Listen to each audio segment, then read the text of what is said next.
Halo guys, balik lagi sama aku Panda Panda. Kali ini kita akan belajar bab 2 di kelas 10 yaitu tentang struktur atom ya.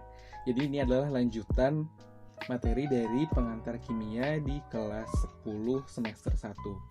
Nah, di struktur atom ini kita bakal mempelajari beberapa hal. Ada teori atom, ada struktur atom, kemudian ada konfigurasi elektron, ada bilangan kuantum, dan ada konfigurasi ion. Tapi sebelum kita lebih lanjut, aku mau tanya dulu nih sama kalian. Kalau kalian ngedengar kata atom, apa sih yang terpikir di pikiran kalian?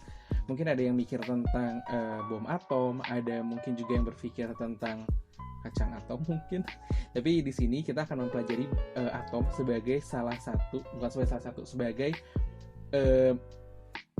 unit terkecil dari sebuah materi. Jadi benda paling kecil itu adalah atom, ya. Yang pertama kita pelajari adalah mengenai teori atom. Jadi atom ini banyak sekali ilmuwan yang mengemukakan teorinya tentang atom. Nah, itu berkembang seiring zaman. Jadi awalnya itu diketahui ada seorang filsuf dari Yunani yang bernama Democritus, atau mungkin Demokritus kali ya cara bacanya. Nah, menurut beliau, atom adalah bagian terkecil dari materi yang tidak dapat dibagi lagi. Jadi karena dari Yunani, jadi atom itu terdiri dari dua kata dari bahasa Yunani yang a artinya tidak dan tomos terbagi, jadi tidak terbagi. Itu menurut Demokritus. Kemudian John Dalton dari Inggris kalau nggak salah, dia juga berprofesi sebagai guru bahasa Inggris juga, mengemukakan bahwa atom ini punya model bola pejal. Artinya menurut beliau atom adalah bola pejal yang tidak bermuatan. Ya udah, bola pejal kecil tidak bermuatan itu adalah atom, ya. Dan selain itu juga menurut Dalton, atom itu tersusun atas, maksudnya gini, selain itu unsur yang berbeda tersusun atas jenis atom yang berbeda. Artinya kalau unsur Fe, maka penyusunnya adalah atom-atom Fe. Kalau unsur Na atau natrium, penyusunnya adalah atom-atom natrium. Kalau unsur oksigen, maka penyusunnya adalah atom-atom oksigen. Jadi beda-beda ya, spesifik. Kemudian tidak dapat diubah melalui reaksi kimia biasa. Jadi kalau atom hidrogen tidak bisa diubah menjadi atom oksigen melalui reaksi kimia biasa. Ada reaksi khususnya. Sayangnya Dalton ini kelemahannya tidak dapat menjelaskan sifat listrik materi, karena menurut Dalton ya atom itu ya bola pejal aja udah, nggak ada muatan apa-apa di sana, ya. Seiring berjalannya waktu muncullah teorinya roti kismis yang dikemukakan oleh J.J. Thomson. Jadi menurut J.J. Thomson, atom adalah bola bermuatan positif dengan muatan negatif atau elektron yang tersebar di dalamnya. Karena J.J. Thomson ini orang bule, jadi dia mikirnya mungkin atom kayak roti kismis kali ya gitu. Ada roti, ada kismis tersebar di sekitar di dalamnya yang dianggap sebagai elektron. Sementara rotinya atau yang bundar besar ini adalah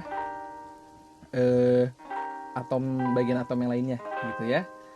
Jadi ini bola bermuatan positifnya, kemudian kismisnya ini adalah elektron. Sayangnya, Thomson ini tidak bisa menjelaskan adanya inti atom karena hanya sebatas ada bola bermuatan positif dan elektron tersebar di dalamnya. Roti kismis punyanya J.J. Thomson. Seiring berjalannya waktu muncullah teorinya Rutherford, yaitu dia menjelaskan bahwa atom terdiri atas inti atom yang bermuatan positif. Jadi dia menjawab kelemahan dari Thomson yang tidak dapat menjelaskan adanya inti atom, tapi kalau Rutherford dia bisa menjelaskan adanya inti atom yang bermuatan positif, ya. Dan elektronnya itu tersebar di sekitarnya mengelilingi inti atom dalam lintasan tertentu seperti ini, ya. Dan sebagian lainnya ini yang bolong-bolong sini dianggap sebagai ruang hampa.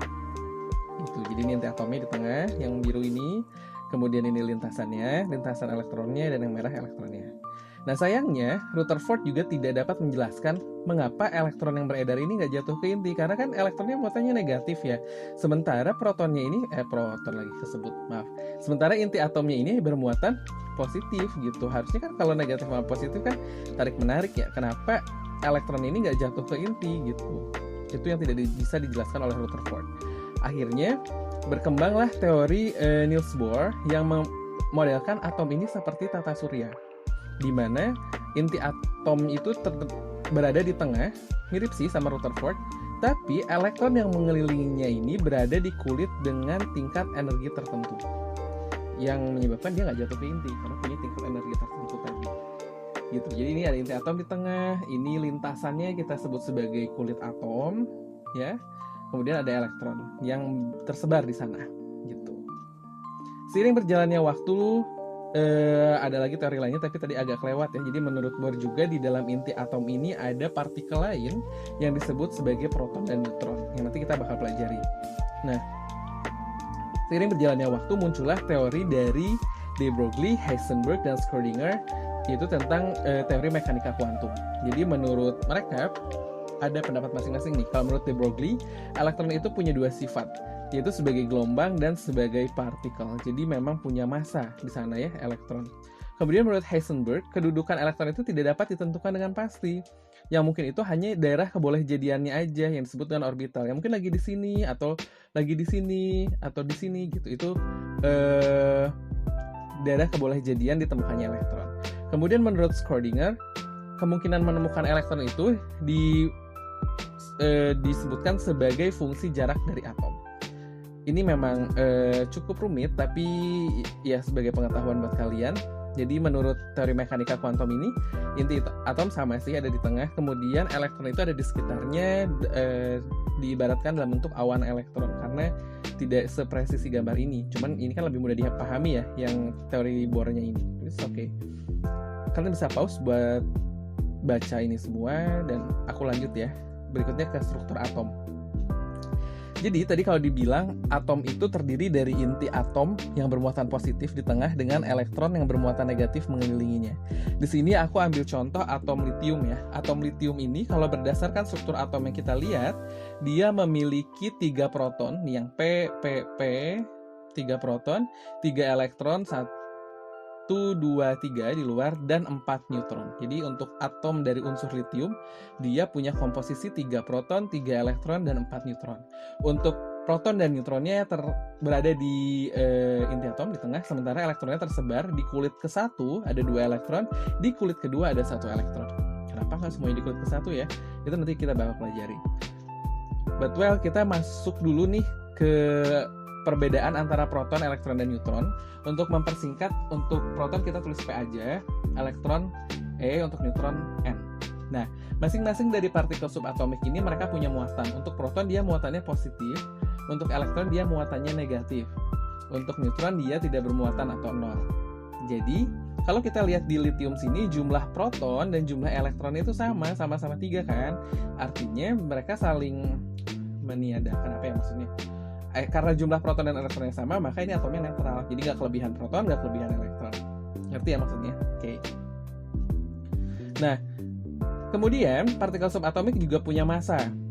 Untuk proton itu massanya 1 satuan massa atom, untuk neutron juga 1 satuan massa atom. Sementara untuk elektron karena massanya sangat kecil, dituliskan sebesar 0, jadi diabaikan. Oleh karena itu kita bisa menyimpulkan bahwa massa dari suatu atom itu sangat bergantung pada jumlah proton dan neutron. Oke. Tadi udah disebutkan ya, pada atom netral jumlah proton sama dengan elektronnya. Karena unsur yang ada di sekitar kita dan ada di tabel periodik itu kan banyak banget. Untuk mempermudah untuk memahami perbedaan setiap unsurnya, maka kita bisa menuliskan unsurnya itu dalam bentuk notasi atom seperti ini. Ada X, ada A, ada Z. Apa sih X, A, Z itu? Jadi untuk X ini adalah simbol atom. Kasusnya di sini Li ya, litium itu simbolnya Li. Jadi boleh diganti di sini Li dengan Z di bawah ini sebagai nomor atom dan A di atas sebagai nomor massa. Nomor atom ini itu sama dengan jumlah proton dari setiap atom, ya. Kemudian kalau A ini adalah nomor massa yang merupakan jumlah dari proton tambah neutron. Karena tadi dibilang bahwa massa dari sebuah atom bergantung pada proton dan neutronnya. Atau secara matematis supaya dipahami dengan mudah, A atau nomor massa itu sama dengan P tambah N, sementara untuk N, neutron itu sama dengan A kurang P atau A kurang Z, ya. Contohnya tadi kita punya Li atau litium dengan 3 proton, 3 elektron, dan 4 neutron. Maka kita akan dengan mudah menuliskan notasi atomnya seperti ini. Li ya menggantikan X, Li. Kemudian di bawah ini kan ada Z ya. Z ini nomor atom yang sama dengan jumlah proton. Di sini jumlah protonnya 3, jadi kita tulis 3. Oke. Kemudian di atas ini nomor massa. Nomor massa itu adalah jumlah proton tambah neutron, berarti 3 tambah 4 sama dengan 7. Jadi ini adalah notasi atom dari Li. Kalau kita mengetahui jumlah proton, elektron, dan neutronnya. Nah, di soal itu kadang nggak kayak gitu, kadang malah dikasih notasi atomnya terus kita diminta tuliskan berapa jumlah proton, elektron, neutronnya. Itu gampang banget. Contohnya misalnya di sini kita lihat ada H atau hidrogen dengan notasi atom 1,1H kayak gini. Maka kita bisa menyimpulkan berapa jumlah protonnya itu sama dengan nomor atom yang ada di bawah di sini. Berarti kalau gitu kita bisa bilang bahwa jumlah protonnya ada 1. Mudah ya. Kemudian elektronnya ada berapa? Elektronnya juga ada 1 dengan kita tahu bahwa pada atom netral itu jumlah proton sama dengan jumlah elektron. 1. Ya, netral. Di sini nggak ada plus minus tuh. Nggak ada positif negatif. Jadi protonnya sama dengan elektron. Untuk neutronnya itu sama dengan A atau nomor massa dikurangi jumlah proton atau nomor atom. Jadi boleh aja langsung A kurang Z. Udah aja 1 kurang 1. Jadi neutronnya 0. Pada hidrogen tidak ada neutron. Gampang ya. Kemudian di karbon. Untuk di karbon dengan simbol seperti ini, maka kita bisa menyimpulkan berapa jumlah protonnya? Betul, 6. Yang bawah aja ya tulis 6. Elektronnya, oh dia netral berarti 6 juga. Oh, neutronnya tinggal 12 kurang 6, ya 6 juga. Ini adalah partikel subatomik yang ada di karbon. Jadi kalian nggak harus ngafalin. Kalau kalian sudah memahami notasi atom ini, akan sangat mudah bagi kita untuk mengetahui jumlah partikel subatomik seperti proton, elektron, dan neutron. Berikutnya ada K atau kalium dengan notasi atom seperti ini 1939, maka kita bisa menyimpulkan protonnya sama dengan 19. Ini dari nomor atomnya. Kemudian elektronnya ada elektronnya juga 19 karena sama-sama netral, maka jumlah proton dan elektronnya sama. Kemudian neutronnya tinggal 39 dikurang 19, 20. Gampang ya. Nah, berikutnya kita masih belajar tentang struktur atom. Jadi tadi disebutkan ada proton, ada elektron, ada neutron. Nah, proton, elektron, neutron ini ada sejarahnya masing-masing, gimana mereka bisa ditemukan dan siapa yang menemukannya. Untuk elektron sendiri itu ditemukan oleh banyak proses sebenarnya. Dengan nama-nama yang tertulis di sini ada Julius Plucker, William Crookes, George J. Stoney, ada J.J. Thomson, ada Robert Millikan. Nah, tapi yang biasanya di soal kalau muncul pertanyaan itu yang muncul ini si J.J. Thomson. Jadi kalau ditanya siapa penemu elektron, ya udah terus aja J.J. Thomson gitu ya. Dengan Robert Millikan dia menemukan massa dari elektronnya. Jadi untuk penemuan elektron ini digunakan tabung sinar katode seperti ini metodenya, dengan ada baling-baling di dalamnya, ada kutubnya juga, ada katode sama anodenya. Nah, si tabung gasnya ini diisi oleh gas bertekanan rendah terus dialirin listrik gitu, tapi tegangannya tinggi sehingga muncul sinar dari katoda ke anoda gitu. Sehingga sinarnya dianggap bermuatan negatif ya, karena menuju anoda yang bermuatan positif. Oh, kalau gitu sinarnya tadi itu negatif ya. Kita tahu sinarnya negatif. Udah gitu, si sinarnya ini ketika diarahkan ke baling-baling, baling-balingnya tuh muter. Kok bisa ya sinar diarahkan ke baling-baling? Kalau kita pakai senter nih, arahin senternya ke baling-baling ya, ke baling-baling nggak akan muter dong. Kalau ini malah muter gitu. Oh, berarti yang ditembakkan tadi itu bukan cuman gelombang cahaya aja sinarnya, tapi dia punya massa yang bisa memutar baling-baling tersebut. Disitulah disimpulkan ada sesuatu yang bermuatan negatif dan memiliki massa yang diberi nama elektron. Paham ya? Oke. Berikutnya untuk proton, ini yang paling sering keluar itu ditanya siapa penemunya, ada Goldstein sama Rutherford. Jadi kalau untuk Goldstein dia menemukannya dengan agak mirip metodenya dengan tabung sinar katode. Jadi dia menggunakan tabung Crookes yang mungkin sama, mirip lah gitu ya, yang sama-sama diisi gas bertekanan rendah dan dihubungkan dengan arus listrik di belakang katodenya di sini. Ya, tiba-tiba muncullah sinar terusan yang bergerak menuju katode. Jadi ada yang bergerak menuju katode yang bermuatan positif, yaitu apa? Ion hidrogen yang hanya mengandung satu elektron nih kan. Kalau hidrogen berarti yang sinar positif tadi apa? Ya udahlah kita beri nama proton. Ya. Sementara untuk Rutherford dia melakukan percobaan penembakan lempeng emas gini. Ya, di sini jadi ada sumber sinar yang ditembakkan. Sinar yang ditembakkannya sinar alfa. Kemudian di sini dikelilingi ada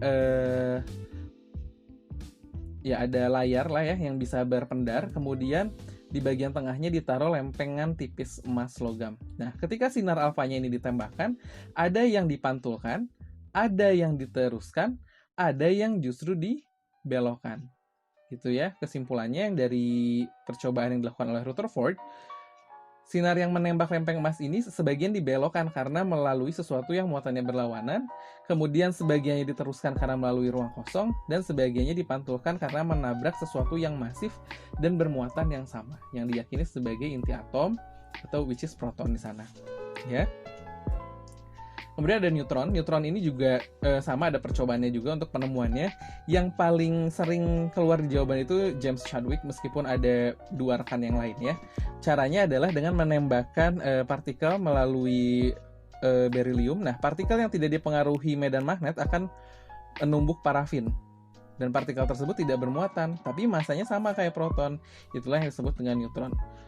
Ini teorinya emang agak berat buat kita sebagai siswa SMA, tapi sebenarnya bisa dipahami. Cuman yang paling sering keluar di soal, nih aku garis bawahi adalah siapa penemu masing-masing dari partikel subatom ini. Jadi kalian tinggal hafalin aja, kalau elektron ya J.J. Thomson, kalau proton Goldstein, kalau neutron Chadwick. Gampang.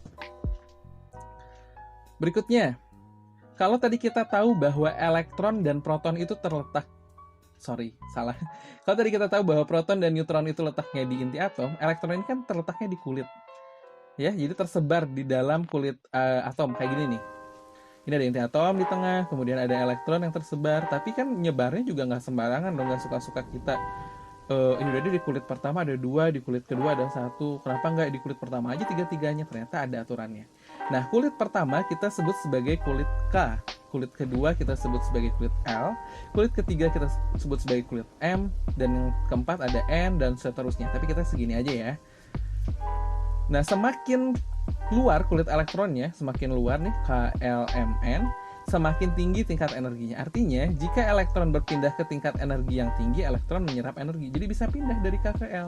Kalau pindah dari K ke L, maka dia menyerap energi karena berpindah ke tingkat energi yang lebih tinggi. Tapi kalau kebalikannya berpindah ke yang lebih rendah, misalnya L ke K gitu atau M ke L, maka dia akan memancarkan energi. Gitu ya. Nih sebagai contoh, untuk hidrogen gimana sih dia konfigurasinya, gimana sih sebaran elektron di kulitnya. Nah, tapi sebelum sana aku jelasin dulu bahwa setiap kulit memiliki jumlah maksimum elektron yang bisa ada di dalamnya. Makanya kenapa di contohnya di sini kita cuma bisa menuliskan 2 elektron di kulit K, karena di kulit K memang jumlah maksimumnya cuma 2. Di L ada 8, di M boleh 18 elektron masuk, di N boleh 32. Contoh untuk hidrogen. Hidrogen kan ini protonnya 1 ya. Kan tadi bilang proton sama dengan elektron. Jadi konfigurasi elektronnya 1. Udah di kulit K cuma ada 1. Untuk helium ada 2, berarti 2 ya udah dua-duanya di kulit K. Untuk litium 3 elektronnya, berarti boleh nggak kita nulis 3 di sini di kulit pertama di K? Nggak boleh, soalnya maksimumnya 2, jadi kita tulis dulu 2. Terus di kulit L-nya ada 1, pas kan? 2 tambah 1, 3. Oke, yang penting 1 ini kan maksimalnya 8 nih di kulit L, ya udah 1 mah nggak masalah, berarti 2, 1. Gampang gitu aja. Untuk beryllium atau Be dengan nomor atom 4 berarti 2 di kulit pertama, 2 di kulit kedua. Gampang ya. Untuk boron berarti 2 di kulit pertama, 3 di kulit kedua. 2 tambah 3, 5 gitu ya. Untuk karbon juga sama, 2 sama 4. Untuk nitrogen 2 sama 5, untuk oksigen 2 sama 6, fluor 2 sama 7, Ne atau neon 2 sama 8. Yang penting jumlahnya sama dengan jumlah elektronnya gitu. Untuk Mn-nya kosong ya nggak apa-apa, karena memang jumlah elektron yang mereka punya cuma segitu-gitu aja. Paham ya? Bagaimana dengan natrium dengan nomor atomnya 11? Berarti di kulit pertama ya tetap kita tulisnya 2, maksimumnya 2, di kulit kedua 8, 2 sama 8 baru 10 nih. Sementara ini ada 11 elektron, berarti kurang 1 ya. Satunya di mana? Di kulit M. Gitu, gampang kan? Berarti untuk natrium 281, untuk magnesium dengan nomor atom 12 atau jumlah elektronnya juga 12, berarti 2, 8, 10, 2 gitu ya. aluminium 283, terus silikon 284, fosfor 285, ngerti ya? Sulfur 286, klor 287, argon 288. Nah, untuk kalium mungkin nggak kita tulisnya 289. Ya, kalau ngikutin aturan yang tadi dijelasin mah, kita bakal bilang dia 289, tapi kenyataannya di kulit ketiganya, ini kan contoh nih dengan si kalium dengan elektron 19, 28, 10. Ya udah 9 di sini, ternyata dia nggak gitu. Di kulit ketiganya tuh cuman 8, terus di kulit keempatnya ada 1, 2881. Kemudian untuk kalsium dia jadi 2882. Jadi nanti bakal dijelaskan lebih lanjut kenapa untuk kalsium dan kalium dan atom setelah mereka nomor 21 ke atas ternyata aturannya agak beda sama yang ini. Tapi it's okay, yang penting kalian sampai sini ngerti ya gimana caranya menuliskan konfigurasi elektron dari setiap atom kalau kalian diberi notasi atom seperti ini. Gampang ya? Oke. Nah, kita bakal masih lanjut tentang konfigurasi elektron. Jadi, yang tadi aku mundur dulu bentar. Nah, KLMN ini kan kulit. Nah, ternyata di dalam kulitnya ini ada, ini kulit nih ceritanya yang biru ya, ada subkulit lagi. Jadi ada lapisan-lapisan lagi di dalamnya. Ada subkulit yang punya nama masing-masing. Ada subkulit S, ada subkulit P, ada subkulit D, ada subkulit F. Jadi punya subkulit masing-masing setiap kulitnya. Kalau tadi kita nuliskan contohnya yang kalium dengan elektron 19, 289. Ternyata yang benarnya adalah 2881. Jadi ternyata ini bisa dijelaskan dengan konfigurasi elektron yang melibatkan subkulit kayak gini. Ya, jadi ini yang benarnya yang 2881. Kalau yang konfigurasi elektron kulit bentuknya sederhana, gampang. Untuk yang subkulit bentuknya kayak gini. Jadi ada untuk kalium dengan jumlah elektron 19, dia punya konfigurasi 1s2, 2s2, 2p2, 3s2, 3p6, 4s1. Ini apa? Ini adalah konfigurasi elektron yang melibatkan subkulit di dalamnya atau melibatkan teori mekanika kuantum. Dari mana aturan ini muncul kita akan pelajari ya.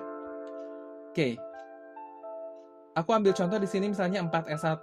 4S1 ini menunjukkan ada angka 4 yang menunjukkan ini adalah kulit. Di kulit keempat ya. Kemudian S ini adalah subkulit. Subkulit S yang ini. Kemudian 1 ini adalah elektron. Jadi kita bisa memahami bahwa di kulit keempat itu ada 1 elektron. Sesuai kan? Kulit keempatnya ada 1 elektron. Berarti kalau gitu kita bisa bilang di kulit pertamanya nih, kulit 1 ada 2 elektron. Di kulit 2 nih yang ada angka 2-nya di depan, angka 2-nya juga di depan. Kita jumlahin aja. 2 tambah 2 berapa? 4. Ini kayaknya salah deh, ini harusnya 2P6. Sorry ya, ini 2P6 harusnya. Jadi 6 tambah 2 8 ya. Kemudian di kulit ketiganya juga ada 2 tambah 6 8 juga. Sesuai. Nah, subkulit E, setiap subkulit juga dia memiliki jumlah maksimal elektronnya. Aduh, banyak banget yang harus dihafal. Berarti oke, gampang kok. Untuk S nih, jumlah maksimal elektronnya cuma boleh 2. Makanya di sini tulisnya 2S2, 1S2, 2S2, 3S2 gitu ya. Untuk P dia jumlah maksimalnya 6. Nih, 3P6. Ini harusnya 2P6 nih, aku salah, sorry ya. Kemudian untuk D ada 10, untuk F ada 14. Jadi masing-masing subkulit dia memiliki jumlah maksimal elektronnya masing-masing. Ya, dan pengisiannya itu harus mengikuti urutan pengisian subkulit berdasarkan tingkat energi. Harus 1S dulu, nggak boleh 2S dulu, harus 1S dulu, habis 2S harus 2, habis itu 2S, habis itu 2P 3S, habis itu 3P 4S, habis itu 3D 4P 5, banyak lah gitu. Ada triknya, ada. Jadi supaya kita hafal sebenarnya adalah dengan sering-sering latihan soal. Tapi aku coba kasih trik dengan menggunakan suatu kalimat, yaitu saya sapu-sapu nih, saya sapu-sapu sedap-sedap seafood petai seafood puas. Yang berwarna di sini menunjukkan subkulitnya. Jadi saya sapu-sapu, ini ada S yang berwarna oranye, P berwarna hijau, kemudian ada D yang berwarna ungu, dan ada F yang berwarna kuning. Jadi hafalin aja, saya sapu-sapu sedap-sedap seafood petai seafood puas. Jadi setiap kalian menemukan huruf S, P, D, F, berarti itu menunjukkan subkulit. Oke, kita akan coba aplikasikan ya ke ini nih, ke konfigurasi elektronnya. Saya S1, S2, sapu, ada S lagi, berarti 2S2, pu 2P6, S lagi 3S2, P lagi 3P6. Jadi saya sapu-sapu nih, saya sapu-sapu. Paham ya? Kemudian untuk angka di depannya kita ngurut aja. Kalau di kulit pertama emang cuma ada S, 1S, berarti kalau berikutnya S lagi, berarti si S ini di depannya, ya berarti angka 2 gitu ya. Kemudian kan saya sapu SP, berarti ini P baru muncul di kulit kedua nih kalau kita lihat di sini ya. Berarti 2P, kemudian sapu lagi 3S 3P, karena di kulit ketiga ada 3S, ada 3P, ada 3D juga. Tapi kalau mengikuti aturan ini setelah 3P nggak ke 3D dulu, ke 4S dulu. Jadi kita ngikutin ini aja nih. Saya sapu-sapu, sedap-sedap, berarti ada SDP, SDP. S yang tadi, yang terakhir di sini disapu ini kan 3S, berarti kalau yang sedap di sini udah jadi 4S. Ya, udah jadi 4S, kemudian D baru muncul di kulit ketiga, maka dia menjadi 3D. Kayak gini tuh. Sedap, ya, SDP, sedap lagi, SDP, ya. Di sedap yang sini kan tadi 4 ya, 3-nya 4S karena sebelumnya 3S. Kemudian di sedap yang kedua jadi 5S, gitu ya. Yang D-nya baru muncul di kulit ketiga, kemudian P-nya juga menjadi 4P karena sebelumnya 3P. Yang ini tinggal ngikutin aja, berarti kalau sebelumnya 4S, sedap berikutnya S-nya jadi kulitnya 5. Yang D-nya sebelumnya 3 jadi 4, yang P-nya sebelumnya 4 jadi 5. Gampang ya? Jadi saya sapu-sapu, sedap-sedap. Kemudian ada seafood petai, seafood puas. Jadi seafood petai ada SFDP, seafood puas SFDP. Ya. SFDPS lah terakhirnya. Ini tinggal ngikutin aja nih. Kita ulang ya. Saya sapu-sapu, sedap-sedap, seafood puas, seafood petai karena ada hurufnya aja, kemudian seafood puas, ya. Gampang ya? Gampang ya, gampang mulu. Padahal mah agak pusing nih belajarnya. Tapi kalau udah ketemu soal mah gampang. Kita lihat ya. Masih tentang konfigurasi elektron dengan aturan yang tadi, yang saya sapu-sapu, sedap-sedap, seafood petai, seafood puas. Aku tulisin lagi di sini. Misalnya untuk hidrogen dengan nomor atom 1. Maka kalau kita mau menuliskan konfigurasi elektronnya, berarti kita akan melibatkan yang 1S aja, karena kan elektronnya cuma 1. Jadi untuk hidrogen dia hanya 1S1. Ingat bahwa angka 1 yang ada di atas atau angka-angka yang ada di atasnya ini menunjukkan jumlah elektron. Dan di sini kita tahu kalau hidrogen ini jumlah elektronnya ada 1. Jadi 1S1. Gitu ya. Untuk litium atau Li di sini maka konfigurasinya menjadi 1S2 baru 2 elektron nih. Berarti berikutnya setelah 1S2 apa? Ada 2S2 ya. Tapi karena cuma 3 elektronnya jadi 2S1. 2 tambah 1, 3. Nggak boleh 1S3 karena jumlah maksimal elektron di subkulit S itu adalah 2. Jadi 1S2, 2S1 ya. 2 tambah 1 berapa? 3. Sesuai dengan jumlah elektronnya. Untuk boron itu ya tinggal ngikutin aja dengan jumlah elektron sejumlah 5, maka di kulit pertama maksimal 2, 1S2 baru 2 elektron, kulit kedua juga maksimal 2, baru 4 nih, 2 tambah 2, berarti kan perlu satu lagi ya, berarti masuk ke yang berikutnya 2P6, tapi karena kurangnya cuma 1 ya diisi 2P1. Paham ya? Untuk nitrogen juga sama dengan nomor atom 7 atau jumlah elektron 7, maka di kulit pertama diisi 1S2, di kulit kedua diisi 2S2, di kulit ketiga diisi 2P3. Karena 2 tambah 2, 4, untuk ke-7 kurang 3. Paham ya? Untuk F, dengan nomor atom 9, berarti dia 1S2, 2S2, baru 4, akhirnya kurang 5 elektron, biar jadi 9, jadi di kulit P-nya itu ada 2P5. Itu ya. Untuk magnesium dengan nomor atom 12, maka kita tulis aja sama nih 1S2, 2S2, 2P6 nggak boleh jadi 2P8. Meskipun 2 tambah 2 4, oh kalau gitu berarti kurang 8, ya udah 2P8 aja. Nggak bisa, karena di subkulit P itu maksimalnya diisi oleh 6 elektron. Berarti 1s2, 2s2, 2p6. Kalau di jumlah ini baru 10, kurang berapa? Kurang 2 lagi. Berarti masuk ke yang berikutnya di 3s2. Tulis aja 3s2. Pas jadi 12. Gampang ya. Untuk silikon juga sama, 1s2, 2s2 berarti 4. 2p6 ditambah 6 berarti 4 tambah 6 10. 3s2 baru 12, berarti kurang 2 elektron lagi dong biar jadi 14 ya, karena ini baru 12, berarti masuk ke berikutnya di 3p2. Paham ya? Untuk sulfur dengan nomor atom 16 ya sama aturannya, 1s2, 2s2, 2p6, 3s2. Nah, kalau kalian sering ngerjain ini, lama-lama kalian bakal bisa. Ini kalau kita jumlahkan, jumlahnya baru 12, sementara dia maunya 16. Berarti kurang berapa? Kurang 4. Gitu ya, di sini 4. Untuk argon dengan nomor atom 18 berarti dia ya sama aja, 1s2, 2s2, 2p6, 3s2, berikutnya 3p6, supaya jumlah elektronnya ini ada 18. Jadi selain urutan ini yang harus dihafal, juga adalah jumlah maksimal elektron di masing-masing subkulit. Pokoknya ingat-ingat aja, kalau S-2, kalau P-6, D-10, F-14. Tapi ini aku kasih tahu ya, jarang banget loh nyentuh ke area sini, ke F. Itu jarang banget. Paling mentok juga di sini nih, di 5S2. Ya udahlah, kita lanjut ya. Jarang banget tuh, maksudnya jarang banget keluar di soal gitu. Lanjut nih, untuk kalsium dengan nomor atom 20. Berarti dia 1s2, 2s2, 2p6. Kita cek nih, oh ini baru 10. 3s2, 3p6, 4s2 ini 10. Oh pas nih 20 gitu ya.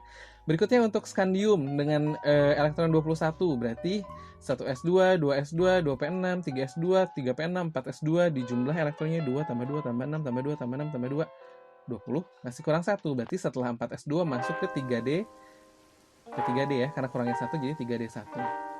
Untuk vanadium juga sama, 1s2, 2s2, 2p6, 3s2, 3p6, 4s2, karena ini baru 20, sementara elektronnya ada 23, berarti tambah lagi 3d3. Bukan kimia namanya kalau nggak banyak pengecualian. Pengecualian ini muncul karena fenomena yang memang beneran terjadi gitu. Ada anomali lah yang terjadi di alamnya. Bukan anomali, apa ya? Ya pokoknya gitulah. Contohnya nih, untuk krom dengan nomor atom 24, kita pasti bakal menuliskan dia secara normal kayak gini. 1s2, 2s2, 2p6, 3s2, 3p6, 4s2, baru 20, akhirnya menjadi 3d4. Tapi ternyata konfigurasi elektron yang terjadi pada krom yang sebenarnya adalah setelah 3p6 itu bukan 4s2, melainkan 4s1, 3d5. Tahan sampai situ. Untuk tembaga atau cuprum, copper, ya itulah, dengan elektron 29 juga ada ini nih, lihat nih, 1s2, 2s2, 2p6, 3s2, 3p6, 4s2, 3d9. Aturan mah kita nulis gini kan ya, 20 tambah 9. Ternyata setelah 3p6 di sini, dia malah menjadi 4s1, 3d10. Ini mestinya 10 ya, aku banyak tipe. Pokoknya ini 3d10 ya harusnya. Nah, jadi yang dianggap benar adalah yang kedua. Maksudnya untuk yang krom 4s1 3d5, untuk yang copper atau tembaga ini 4s1 3d10. Karena subkulit D itu hanya stabil jika setengah penuh, D5 atau D10. Jadi kalau nanggung-nanggung misalnya 3d4 ya, kan nanggung tuh buat jadi 5. Si elektron dari 4s2 ini bakal pindah satu ke sini sehingga menjadi 3d5. Di 4s-nya tinggal 4s1. Sama untuk tembaga di sini juga ini nanggung kan buat jadi 10, kurang 1 doang.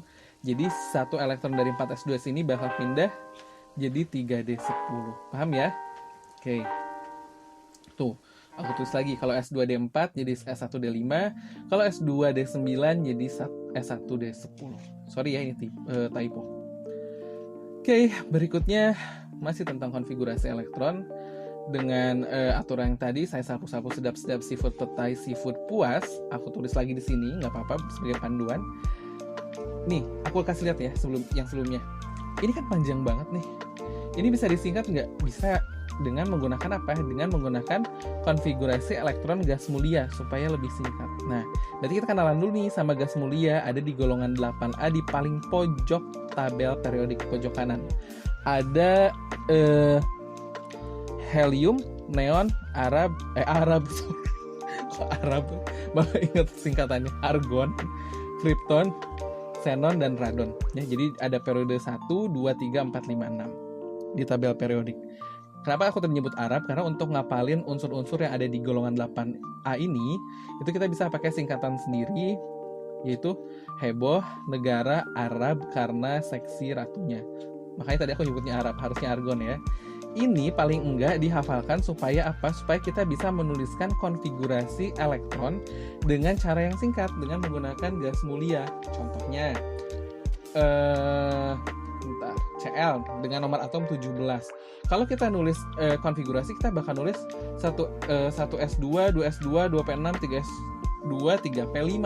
Panjang kan? Bisa disingkat nggak? Bisa. Caranya adalah pilih salah satu unsur gas mulia dengan nomor atom terdekat dengan nomor atom unsur yang ingin ditulis konfigurasinya. Di sini kan Cl nomor atomnya 17. Yang paling dekat itu adalah Ne 10. Jadi meskipun kenapa nggak Ar, kan Ar 18 gitu ya. Jadi harus pilihnya yang kurang, jangan yang lebih. Jadi Cl dengan nomor atom 17 itu lebih dekat ke Ne yang konfigurasi atomnya 10. Dari sini kita bisa membayangkan bahwa kalau gitu 10 elektron yang ada di Cl di klor ini bisa diwakilkan penulisannya oleh 10 elektron yang ada di Ne. Gitu, ya. Yang kedua, hitung selisih nomor atomnya antara nomor atom unsur yang ingin ditulis konfigurasinya dengan nomor atom si gas mulianya. Jadi antara Cl dengan Ne ini kita hitung selisihnya. 17 kurang 10, 7, ya. Yang ketiga, tuliskan simbol gas mulia dengan kurung siku. Lanjutkan penomoran dimulai dengan kulit periode setelah gas mulia tersebut dan subkulit S, harus S ya. Contohnya yang Cl tadi. Nah, Cl 17 udah aja tulis Ne setelahnya pakai kurung siku yang menunjukkan bahwa 10 elektronnya ini sudah diwakilkan oleh Ne. Artinya, kita tinggal menuliskan 7 elektron setelahnya. Nah, tapi nulisnya gimana? Nulisnya adalah dengan memulai kulit atau periode setelah gas mulia tersebut. Ini kan Ne ada di periode 2. Berarti setelah Ne itu ada di periode 3. Ya udah kita tulis 3 ya, 3. Terus dilanjutkan dengan subkulit S, 3s2 ya, 3s2 artinya di sini sudah ada 2 elektron. Tapi kan kita kurangnya 7 ya. Nah, kita tinggal lihat setelah 3s2 ada apa? Ada 3p6. Karena perlunya cuma 7, berarti 2 tambah 5 ya, berarti 3p5. Nah, ini adalah bentuk konfigurasi singkat yang menggunakan gas mulia untuk klor. Dan ini bisa digunakan untuk semua unsur. Ya, contohnya Fe nih, dengan aku kasih contoh lagi. Fe 26, berarti kalau gitu kita cari yang dekat dengan 26, siapa? Ar 18, nggak boleh 36. Karena ini lebih besar, jadi kita cari yang paling kecil. Kalau gitu, kita pilih Ar dengan 18, kemudian kita hitung selisihnya, 26 kurang 18, 8. Sehingga untuk Fe dengan nomor atom 26, kita sudah terwakilkan sebanyak 18 elektron oleh Ar. Kita kurang 8 elektron lagi, ya. Terus kita lihat, Ar ini ada di periode ketiga, berarti berikutnya adalah periode keempat. Dan harus S ya, berarti setelahnya 4S. 4S2, kita perlunya masih 8 nih, baru 2. Berarti kurang 6 elektron. 6 elektronnya setelah 4. S ada apa? Ada 3D, berarti 3D 6. Bisa ya, mudah ya. Oke. Berikutnya tentang bilangan kuantum. Aku mau curhat sedikit. Sejujurnya materi ini adalah materi yang cukup berat dan agak sulit dikaitkan ke fenomena sehari-hari, tapi luar biasanya ditaruh di awal bab di kelas 10 pula. Tapi ini menjadi dasar untuk kedepannya. Jadi kalian bakal lebih mudah paham materi-materi setelah ini, ya. Nah, bilangan kuantum. Apa sih bilangan kuantum itu? Bilangan kuantum adalah kedudukan elektron pada orbital. Jadi meskipun elektron kita udah tahu ada di dalam kulit, ada di dalam subkulit, ternyata dia punya kedudukannya sendiri. Yang tadi disinggung di depan itu tentang teori mekanika kuantum. Ada awan elektron, ada kebolehjadian. Nah, ini dijelaskan di sini. Jadi ada bilangan kuantum itu ada beberapa. Ada yang pertama bilangan kuantum utama, simbolnya N, yang menunjukkan kulit atau tingkat energi dalam suatu atom. Tadi kan ada kulit K, L, M, N, ingat ya. Nah, kalau K berarti nilai bilangan kuantum utamanya N atau N itu sama dengan 1, kalau L itu 2, kalau M itu 3, kalau N itu 4. Ya, jadi sesuai dengan kulit keberapanya gitu. Ada bilangan kuantum azimut atau L simbolnya yang menunjukkan subkulit dan bentuk orbital. Jadi kalau bilangan kuantum azimut atau L itu sesuai sama subkulitnya. Jadi kalau N tadi sama kulitnya, kalau azimut atau L itu sesuai dengan subkulitnya. Dan masing-masing subkulit ini punya nilai masing-masing. Untuk S nilai L ya, nilai azimutnya 0, P itu 1, D itu 2, F itu 3 ya. Kemudian ketiga ada bilangan kuantum magnetik. Ini menentukan kedudukan atau orientasi orbital. Jadi setiap subkulit ini dia memiliki orbital atau kamarnya masing-masing. Untuk S dia hanya memiliki satu kamar orbital yang nilainya 0. Untuk P dia punya 3 kamar orbital yang nilainya bervariasi. Ini bentuk orbital S kayak ini ya. Oke. Untuk P dia punya 3 kamar orbital dengan nilai -1, 0, dan +1 dengan bentuk orbital yang bervariasi seperti ini. Ada PX, ya, PX, ada PY, ada PZ. Jadi kalau untuk PX dia melewati sumbu X, untuk PY melewati sumbu Y, untuk Z dia kamar orbitalnya melewati sumbu Z untuk PZ. Agak rumit sih, tapi it's okay lah. Masih terbayang ya kalau kalian lihat gambarnya. Kemudian untuk subkulit D dia punya 5 kamar dengan nilai tersebar ada -2, -1, 0, +1, +2 dengan bentuk orbital seperti yang aku tunjukkan pada gambar. Kalian pause aja untuk melihat masing-masing bentuk orbitalnya. Untuk F lebih banyak lagi, tapi karena aku disinggung nggak sampai F, ini biasanya soalnya sampai D aja. Cukup sampai D aja. Yang terakhir itu ada bilangan quantum spin yang memberikan gambaran tentang arah perputaran elektron pada sumbunya sendiri. Ada yang nilainya +0,5, ada yang nilainya -0,5. Nah, untuk memahami keempat bilangan kuantum ini, kita langsung ke soal aja supaya kalian gak bingung. Ya. Oh iya, ada beberapa prinsip dan aturan di bilangan kuantum. Ada yang pertama prinsip Aufbau yang menyebutkan bahwa elektron akan mengisi orbital atom yang tingkat energinya relatif lebih rendah dahulu, baru mengisi orbital atom yang tingkatnya energinya lebih tinggi. Hah? Apaan itu? Gitu. Ini kita lihat contohnya ya. Tadi kita tahu ada 1s2, 2p6, 3s2, 3p6, 4s2, dan seterusnya. Ini adalah susunan kulit sesuai dengan tingkat energinya. Sementara kalau kita mengurutkan menurut urutan kulit, aturan mah ini ketukar ya antara 4s2 dengan 3d10.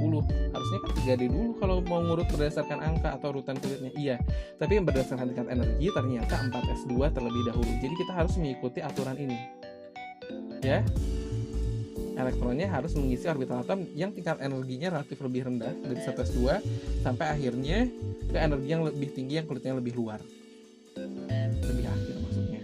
Oke. Nih tuh 4s2 ini kan kenapa ketuker, itu dijelaskan oleh prinsip Aufbau.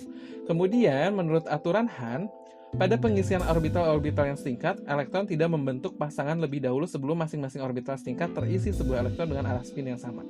Apalagi nih. Jadi intinya kalau misalnya aku punya konfigurasi 2s2, 2p4, terus aku mau tempatin elektronnya di kamar-kamarnya masing-masing. Untuk S dengan jumlah elektron di sini plus 2, maka dia mengisinya harus kayak gini, ke atas dulu, baru ke bawah, ya. Nggak boleh ke bawah dulu baru ke atas, harus ke atas atau ke bawah. Nah, kemudian untuk 2p4, nah ini yang sering salah di siswa. Berarti ada 4 elektron yang akan mengisi kamar ini. Cara pengisiannya harus mengikuti aturan Hahn dulu, yaitu harus pakai arah spin yang sama. Jadi dengan 4 elektron kita ngisinya harus gini, 1, 2, 3, tuh ke atas semua kan, 1, 2, 3, abis itu balik lagi ke yang awal, 4 gitu. Paham ya? Jadi nggak boleh 4-nya sembarangan atau ke atas ke bawahnya sembarangan, nggak bisa, harus mengikuti aturan Hahn gitu ya. Itu yang betul. Kalau yang salah misalnya untuk S ya udahlah ya karena cuma satu kamar. Ini yang salah misalnya 2p4 tapi isinya kayak gini. 1, 2 tuh diisi sekamar langsung, nggak boleh. 3, 4 nggak boleh karena hasilnya bakal berbeda. Ya, jadi harus ke atas dulu sampai pojok, abis itu balik lagi ke bawah ya. Oke. Ini yang salah. Kemudian ada larangan Pauli yang menyebutkan bahwa dalam suatu atom tidak boleh ada elektron yang mempunyai keempat bilangan kuantum yang sama. Contohnya gini. Bentar, itu biarin aja lah muncul.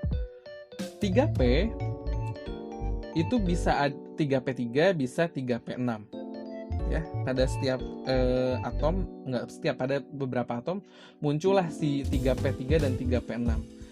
Meskipun keduanya berada di kulit ketiga dan di subkulit P, tapi jumlah elektronnya kan beda, ya. Contohnya nih, untuk 3p3 maka jumlah N-nya ada 3 karena N itu menunjukkan kulit ya.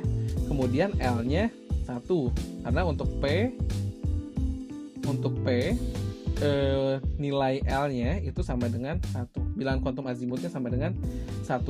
Untuk bilangan kuantum magnetiknya atau kamar orbitalnya kita perlu gambar dulu nih kamarnya dengan nilai masing-masing min 1, 0, plus 1. Karena kalau P punya 3 kamar kan, min 1, 0, plus 1. Jadi ada 3 elektron, kita isi dengan mengikuti aturan yang tadi ya, 1, 2, 3. Oh, kalau gitu bentuknya gini. S-nya spinnya karena dia ngadepnya ke atas, tuh kalau ke atas plus setengah, kalau ke bawah min setengah, berarti S-nya nilainya plus setengah. Untuk M-nya kelewat tadi, M-nya plus 1. Ya. Sementara untuk 3p6, sama-sama N-nya 3, sama-sama L-nya 1, karena P ya. Tapi untuk bilangan kuantum magnetiknya ternyata ada 6 elektron, sehingga pengisiannya jadi kayak gini. 1, 2, 3, 4, 5, 6. Nilai M-nya jatuh di plus 1 juga sih sebenarnya ya. Tapi spinnya ini arah panahnya ke bawah, jadi min setengah. Tuh, kalian lihat nggak sama. Meskipun sama-sama di 3P, jumlah keempat bilangan elektronnya nggak sama. Untuk 3P3 ada N-nya 3, L-nya 1, M-nya plus 1, S-nya plus setengah. Untuk 3P6, N-nya 3, L-nya 1, M-nya plus 1, S-nya min setengah. Bedanya di situ ya. Gampang ya? Oke. Kemudian gimana kalau dia bentuknya ion, bukan atom netral? Jadi jumlah proton dengan elektron itu nggak sama. Jadi ion itu apa sih? Ion itu adalah atom yang bermuatan ya, pengertiannya itu dulu. Ion positif adalah atom yang melepas elektron pada kulit terluarnya. Contohnya nih, aku punya Ca dengan konfigurasi kayak gini, 4s2 di akhirnya. Kemudian dia berubah menjadi Ca2+. Artinya dia akan kehilangan 2 elektron. Dilepas 2 elektronnya di kulit terluarnya. Kulit terluarnya adalah 4s2. Jadi konfigurasinya menjadi 1s2, 2s2, 2p6, 3s2, 3p6. Hilang. Karena sudah dilepas. Bagaimana dengan Fe? Fe juga dengan nomor atom 26, maka dia punya konfigurasi seperti ini. 1s2, 2s2, sampai 3d6. Kemudian dia ingin berubah menjadi Fe3+, artinya dia harus kehilangan 3 elektron pada kulit terluarnya. Ingat, kulit terluarnya di sini itu adalah 4s2, bukan 3d6 yang terluarnya ya. Jadi akan kehilangan 3 elektron, berarti 2 elektron hilang di 4s2 dulu ya. Setelah itu hilang di 3d6 sejumlah 1, karena pengennya jadi 3. Jadi harus ada 3 elektron hilang, 2 dari 4s2, 1 dari 3d6, sehingga konfigurasinya menjadi 1s2, 2s2, 2p6, 3s2, 3p6, dan 3d5. Hilang 3 elektronnya dari sini. Jadi kalau ini 4s0 nggak usah ditulis gitu ya. Sementara apa sih ion negatif? Ion negatif adalah atom yang menerima elektron pada kulit terluarnya. Contohnya Br nih di sini, brom. Dengan nomor atom 35, dia agak panjang nih konfigurasinya kayak gini. Kemudian dia mau berubah menjadi Br- misalnya ya, konfigurasinya berarti dia akan menerima elektron pada kulit terluarnya. Kalau kita lihat di konfigurasi ini, yang kulit terluarnya ini adalah 4p5. Jadi 1 elektron nih min, berarti min 1, dia akan menerima 1 elektron di yang paling luar. Paling luar di sini adalah 4p6 ya. Jadi dia akan berubah dari 5 menjadi 6 gitu. Gampang ya. Terakhir, wah finally. Contoh soal. Nih, aku punya contoh soal saya kayak gini. 4 bilangan kuantum dari elektron terakhir unsur X dengan nomor atom 25 adalah, berarti kita diminta mencari bilangan kuantumnya. Kita punya X dengan nomor atom 25, kita bisa tulis konfigurasinya kayak gini.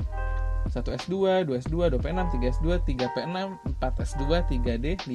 Di jumlahnya 25. Kita mau mencari bilangan kuantumnya. Berarti kita tulis